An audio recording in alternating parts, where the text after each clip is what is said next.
Salut à tous, alors aujourd'hui je suis à Anguillon-les-Biens, c'est à côté de Paris et il y a un événement qui s'appelle InterFX. InterFX c'est quoi? Je vous en avais parlé il y a quelques semaines dans une vidéo. Cet événement va regrouper plein d'étudiants et plein de gens qui vont concevoir un logiciel d'effets spéciaux en temps réel. Donc c'est complètement fou, c'est du jamais vu et ça a été fait en France et ça c'est énorme. Il y aura des gens qui ont travaillé sur des films, qui ont été oscarisés pour leur travail sur les effets spéciaux. Alors on va aller voir tout de suite leurs travaux parce que ça va être énorme, alors c'est parti.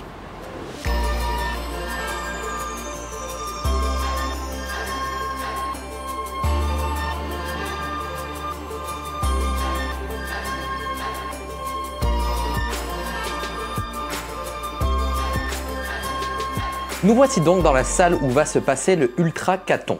Et c'est quoi un Ultracaton? Eh bien, c'est quelque chose qu'ils ont inventé eux. De base, c'est un terme appelé le hackathon. Et pour les personnes qui ne savent pas ce que c'est un hackathon, eh bien c'est ça. C'est un événement qui regroupe des personnes avec des compétences précises pour que chacun amène sa patte pour un projet commun. Le hackathon, c'est faire un prototypage d'un logiciel ou d'un jeu vidéo par exemple. Donc un hackathon se passe généralement en 48 heures, donc c'est quelque chose de très rush. C'est donc une sorte de brainstorming géant avec plein de cerveaux en effusion qui vont réfléchir à une même problématique pour sortir quelque chose au bout de ces 48 heures. Donc c'est ça basiquement un hackathon. Mais du coup, eux, à InterFX, ils ont voulu porter ce concept-là du jeu vidéo et des logiciels vers le cinéma. Et le cinéma, ça demande un petit peu plus de travail, comme par exemple tourner avec des acteurs, créer une histoire qui soit capable d'être jouée donc par des acteurs. Donc il faut s'y prendre un petit peu à l'avance. Donc, quelques mois auparavant, ils ont fait des concours de scénarios, d'écriture, d'effets. Donc, il y a eu quand même déjà du travail en amont. D'où le nom du coup Ultracaton. C'est d'ailleurs plutôt stylé. C'est une sorte de hackathon sous stéroïdes. Et donc, en quoi consiste ce projet hackathon de InterFX? Eh bien, comme je te l'ai expliqué brièvement dans l'intro, des étudiants de l'école par exemple MJM ou CLCF pour le cinéma, ou Epitech et Ethic pour le développement du web et des logiciels, ou même encore l'IMAC et l'ESGI, Mac Lesgy? Non, SG. Il y a eu aussi l'école Artline Institute. J'en avais jamais entendu parler, mais c'est une école 100% en ligne. Donc c'est vraiment un truc intéressant. Tu développes tes compétences directement en ligne avec des personnes qui te font des retours. Tu as des projets. Donc c'est quelque chose d'intéressant parce que je ne connaissais pas ça en fait de base. Donc je vous mets le lien dans la description. C'est Institut Artline. Ou LISA, donc tu vois, ça fait quand même pas mal d'étudiants et d'écoles. Et pourquoi? Eh bien, tout simplement parce que c'est un projet très intéressant pour les étudiants. Car la façon de faire un hackathon est ultra positive pour l'apprentissage, que ça soit sur du point technique, mais aussi du travail en groupe. Car on a un objectif, on a 20 ou 30 personnes qui doivent travailler sur cet objectif-là en 48 heures. Donc ça va te permettre de créer des liens avec des gens, donc d'échanger. Donc un hackathon, c'est à la fois une expérience technique mais aussi une expérience humaine. Ça, il ne faut pas l'oublier. Donc ces étudiants vont devoir réaliser en 56 heures un logiciel permettant de faire choisir au public d'une salle de cinéma les effets spéciaux que tu verras à l'écran. C'est complètement ouf, l'idée est complètement folle. Donc bien sûr, les étudiants ne sont pas lancés comme ça dans la fosse au lion pour réaliser ce projet complètement démentiel. Il y avait des mentors comme Ronan Broudin ou David Feuillâtre qui ont travaillé sur des films comme Avatar. Donc tu vois les mecs, c'est pas la petite frappe, c'est... Tu vois, bon, c'est pas du atome sur YouTube. Et du coup, il y avait donc ces mentors pour encadrer les étudiants et leur permettre de gagner du temps et ne pas trop s'éparpiller. Parce que dans ces projets-là, quand il y a autant de choses à faire, parfois tu commences à te perdre, tu commences à perdre du temps sur un truc alors que tu devrais te centrer sur un autre. Donc ils étaient là pour les encadrer. Donc c'était ouf de voir des professionnels qui ont travaillé sur des films complètement ouf, aider des étudiants comme ça. C'est vraiment très enrichissant pour les étudiants. Donc encore une fois, un hackathon, c'est vraiment très cool pour ça. Du coup, ce projet, c'est ça. Créer un logiciel permettant à l'utilisateur de choisir les effets spéciaux via leur smartphone depuis un site web. Moi, quand les mecs m'ont dit ça, je me suis dit « Quoi ?»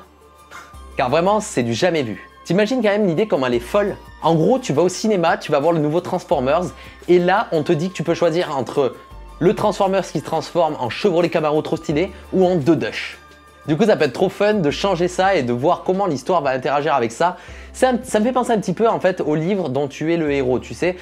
Kemar en avait fait un d'ailleurs sur ça. Donc en gros, tu peux choisir le cours de l'histoire. Sauf que là, tu choisis le cours du visuel, des effets spéciaux. Si tu fais un petit peu des effets spéciaux, tu sais à quel point techniquement c'est complètement abusé. Donc c'est vraiment très ambitieux comme projet. Mais du coup, comment ça marche? Comment ils peuvent faire un truc aussi épique? Eh bien, grâce aux nouvelles technologies. Et ça se remarque sur place, il y avait plein de logiciels et d'entreprises qui ont sponsorisé l'événement comme Nvidia, MSI et Incarna qui ont prêté des ordinateurs et des cartes graphiques plutôt cocasses pour faire des rendus rapides. Il y avait aussi Wacom qui est le leader mondial de la vente des tablettes graphiques pour du coup dessiner ou sculpter des choses en 3D. Donc il y avait des grosses Cintiq où ils pouvaient même peindre des affiches de films parce qu'ils étaient carrément chauds, ils peignaient carrément des affiches pour les films qu'ils allaient sortir. Il y avait aussi la compagnie Allegorithmic, je t'en avais parlé déjà dans des précédentes vidéos à moi. Allegorithmic, c'est une compagnie française qui développe des logiciels comme Substance Painter et Substance Designer. C'est en gros des logiciels qui vont te permettre de texturer tes modèles 3D. C'est presque un des meilleurs d'ailleurs, donc ils étaient là.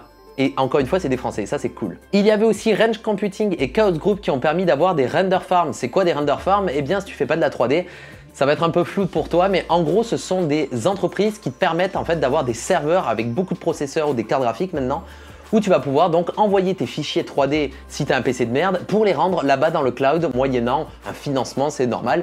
Et du coup, voilà, toi ensuite envoies ton fichier 3ds Max par exemple dans le cloud, lui il se charge de tous les rendus et il te renvoie les séquences de rendu des images donc. Et c'était vital du coup sur ce projet-là parce que en 2 jours, faire des rendus 3D qui vont te servir au film, c'est un peu tendax. Et pour finir, il y avait Unity. Unity qui est un des logiciels encore une fois leader sur le développement des jeux vidéo. Et donc c'est ce qui allait servir de base pour créer donc ce film en temps réel. Donc tu vois, ça fait beaucoup de logiciels, mais on va s'attaquer au dernier, Unity. Si tu fais partie du milieu du jeu vidéo, tu as déjà entendu parler de Unity, c'est le logiciel maître dans la conception de jeux vidéo avec des résultats graphiques époustouflants. Et pourquoi on parle de Unity alors que nous, on est dans le cinéma et non dans les jeux vidéo? Eh bien, si j'ai énoncé tous les constructeurs et développeurs à l'instant, c'est parce qu'on peut maintenant se permettre d'avoir du temps réel au cinéma. Avec les technologies GPU ultra énervées qui commencent à arriver grâce à Nvidia entre autres, on va pouvoir utiliser des logiciels comme Unity pour créer des effets visuels complètement fous dans des films. Dans cet exemple-là, tout ce que vous voyez à l'écran est simulé en temps réel grâce à un autre logiciel appelé Unreal Engine qui permet de faire des rendus en temps réel, encore une fois, complètement ouf. Comme tu peux le voir, il y a du brouillard, il y a beaucoup d'éléments, enfin c'est complètement fou et tout ça est en temps réel. Ça veut dire que tu peux naviguer dans la scène et tout, tu la vois en 3D, c'est rendu comme ça. Donc imagine une qualité d'image aussi folle en si peu de temps avec donc un tournage où par exemple le réal est sur le tournage, il y a des fonds verts partout et donc grâce à ces nouvelles technologies ça te permet d'enlever tous les fonds verts et d'avoir en temps réel les environnements rendus. Limite en fait le réal aura le rendu final de son film derrière la caméra. Donc ça c'est complètement fou, ça va gagner du temps. Je pense que là vu qu'on est dans la phase blockbuster où c'est dans le rendement, la vitesse de production des films, mec, il y aura Doctor Strange 2 le 3 février, il y aura Doctor Strange 3 le 4 février. Le truc, ça va être démentiel. Donc le futur du cinéma, c'est ça, c'est la vitesse. Parce que le réalisme et la qualité, dans quelques années, on va l'avoir vraiment. On l'a déjà pas mal, mais vraiment le photoréaliste, la copie conforme. Ça, d'ici quelques années, ça va se faire. Et une fois qu'on aura cassé cette barrière, qu'est-ce qui va se passer? La vitesse. Parce que au cinéma, surtout dans les blockbusters, le temps, c'est de l'argent. Plus vite on peut sortir le truc, plus vite c'est cool en fait, parce qu'on tient les personnes en haleine et donc ça donne envie. Donc ça va être ça, la prochaine barrière, ça va être la vitesse. Et une fois qu'on l'aura cassé, ça va être quoi? Je sais pas, j'ai peur. J'ai peur. Donc c'est ça, la vitesse, ça va être le futur de la technologie au cinéma. Donc InterFX, c'est vraiment un projet ultra ambitieux et l'idée est vraiment géniale. Light in Chaos, ce sont les personnes qui organisent cet événement, sont vraiment à soutenir. Car c'est grâce à des gens comme eux qui prennent des risques et organisent des projets comme ça que l'on va pouvoir innover dans ce milieu-là. Et surtout qu'ils sont français. Et ça, c'est complètement ouf parce que même aux États-Unis, les États-Unis, ce sont les gens qui testent absolument tout et n'importe quoi. Ils n'ont même pas testé ça. Ils me l'ont dit, on est les premiers à le faire. Donc ça, c'est complètement fou. Il faut les soutenir. C'est français et soutenez ce qui vient de chez nous parce que ça peut vraiment cartonner et révolutionner un petit peu le milieu du cinéma et créer, pourquoi pas, une nouvelle version du cinéma. Il y a eu les cinémas 4D. Là, ça peut devenir le cinéma interactif.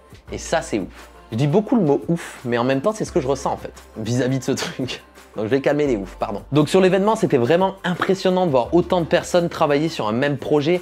Tu voyais des mecs faire des FX sur Houdini, des explosions, du feu, des trucs de dingue.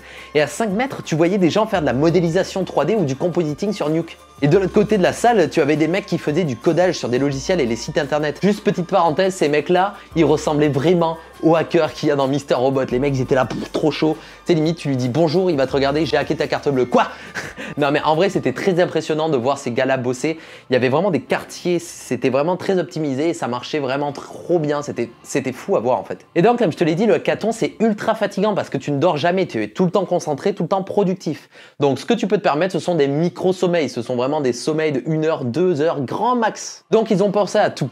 Il y avait une grosse salle avec plein de lits de camp, c'était impressionnant. Mais bon, presque personne dormait parce que comme je te l'ai dit, eh bien il faut être toujours sur le qui-vive. Il y avait aussi des conférences où les étudiants pouvaient souffler un petit peu avec des grands noms du cinéma, comme Hugues Tissandier, David Gentil, Éric Gandois, qui ont travaillé par exemple sur le film Valérian. D'ailleurs, Monsieur Tissandier qui a gagné un César pour les décors qu'il a réalisés sur le film Les Aventures extraordinaires d'Adèle Blanc-Sec, qui est d'ailleurs un film super cool, je t'invite à aller le voir, il est vraiment très cool. Donc tu vois, encore une fois, c'était le haut du panier, vraiment il y avait des gens et des noms dans le cinéma qui résonnent un peu, tu vois. T'es devant eux, j'étais en mode wow.